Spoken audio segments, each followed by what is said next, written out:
Hello friends, welcome to our channel Vijaya talks 2.0. ఈ రోజు మీకైతే ఈ వీడియోలో ఒక మంచి ప్లేస్ని చూపిస్తాను రండి. ఇంకెందుకు ఆలస్యం, లెట్స్ స్టార్ట్ అవర్ వీడియో. మేమైతే ఎర్లీ మార్నింగే స్టార్ట్ అయిపోయాం. ఆల్రెడీ తమ్నెల్లో మీకు అర్థమైపోయి ఉంటుంది. బీచే కదా, కామనే కదా, ఏముంటుంది అని అనుకోకండి. Really it's amazing place. మంచి రీఫ్రెషింగ్ స్పాట్ అండి. ఈ బిజీ లైఫ్లో ఒక్కసారైనా ఫ్యామిలీతో ఇలాంటి ప్లేస్ విజిట్ చేయాల్సిందే. No work tensions, no schools, no internet. Perupalem beach ఏపీలోని వెస్ట్ గోదావరి డిస్టిక్లో ఉంది. ఇది విజయవాడ నుంచి 143 కిలోమీటర్స్ దూరంలో ఉంది. అక్టోబర్ నుంచి ఫిబ్రవరి మంత్స్లో ఈ బీచ్కి ఎక్కువ మంది టూరిస్టులు వస్తూ ఉంటారు. గోదావరి జిల్లాలు అంటేనే ఆంధ్ర, కేరళ అని పేరు. దారి పొడుగునా పచ్చని పంట పొలాలు, కొబ్బరి తోటలతో, స్వచ్ఛమైన గాలులతో అసలు ఎంత అందంగా ఉందో ఈ జర్నీ, ఈ ప్లేస్. బీచ్‌కు వెళ్లే దారి మొత్తం కొబ్బరి తోటలతో నిండి ఉంది. బీచ్‌లో స్టే చేయాలి అంటే అక్కడ రిసార్ట్స్ కూడా అవైలబుల్‌లో ఉన్నాయి. ఆన్‌లైన్‌లో కూడా రూమ్స్ బుక్ చేసుకోవచ్చు. మేమైతే ఆన్‌లైన్‌లోనే బుక్ చేసుకున్నాం. కోస్టల్ లైన్ బీచ్ రిసార్ట్‌లో ఆన్‌లైన్‌లో రూమ్ బుక్ చేసుకున్నాం.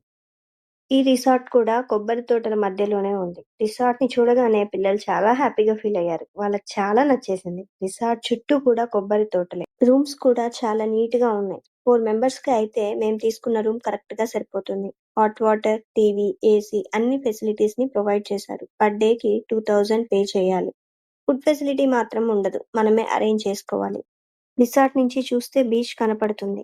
పిల్లలు కాసేపు ఆడుకొని రెస్ట్ తీసుకున్నారు. రిసార్ట్ నుంచి బయటికి చూస్తే కొబ్బరి చెట్లలో నుంచి కొబ్బరికాయలను కిందకు దింపి వాటిని ఒలుస్తూ వాటిని ప్రాసెసింగ్ చేస్తున్నారు. అవి చూడ్డానికి పిల్లలకి చాలా ఇంట్రెస్టింగ్‌గా అనిపించింది. వాళ్ళ దగ్గరికి వెళ్లి టెంకాయలు ఎలా ఒలుస్తున్నారు? ఎక్కడి నుంచి దించుతున్నారు? వీటిని ఏం చేస్తారు? అన్నీ కనుక్కొని వాళ్ళ దగ్గరికి వెళ్లి 2 టెంకాయలు తీసుకొని ఆడుకొని హ్యాపీగా బీచ్ దగ్గరికి వెళ్దామని వాళ్ళ డ్యాడీతో రెడీ అయిపోయారు.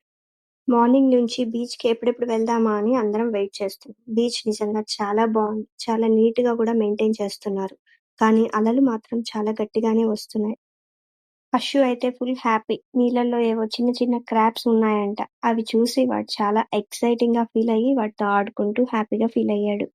ఫైనల్‌గా అయితే ఒక షెల్ దొరికేసింది. అందులో చిన్న చిన్న క్రాబ్స్ ఉన్నాయంట. వాటి మూవ్‌మెంట్స్‌ని చూపించడానికి వాళ్ళ అన్నయ్యని పిలిపించి మరీ చూపిస్తున్నాడు హర్షు. బీచ్ నిజంగా చాలా పీస్‌ఫుల్‌గా ఉంది.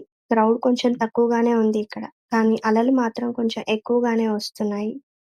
టైం చాలా ఫాస్ట్‌గా అయిపోయింది. అలా ఆడుకుంటూ ఉండంగానే సాయంత్రం అయిపోయింది. సాయంత్రం పూట కూడా బీచ్ చాలా అందంగా ఉందండి. నిజంగా ఆ అలల శబ్దం వింటూ అక్కడే కూర్చుంటే చాలా హ్యాపీగా అనిపించింది. పిల్లలైతే నిజంగా ఈ బీచ్‌ని చాలా బాగా ఎంజాయ్ చేశారు. మేమైతే మళ్ళీ రిసార్ట్‌కి తిరిగొచ్చి ఫ్రెష్ అప్ అయిపోయి కొన్ని ఫోటోస్ దిగేసి అలా మా బీచ్ ట్రిప్‌ని ఎంజాయ్ చేసేసి మళ్ళీ ఇంటికి రిటర్న్ అయిపోయాం. ఈ వీడియో మీకు నచ్చినట్లయితే షేర్ చేయండి, సబ్స్క్రైబ్ చేయండి, లైక్ చేయండి. Keep watching my videos.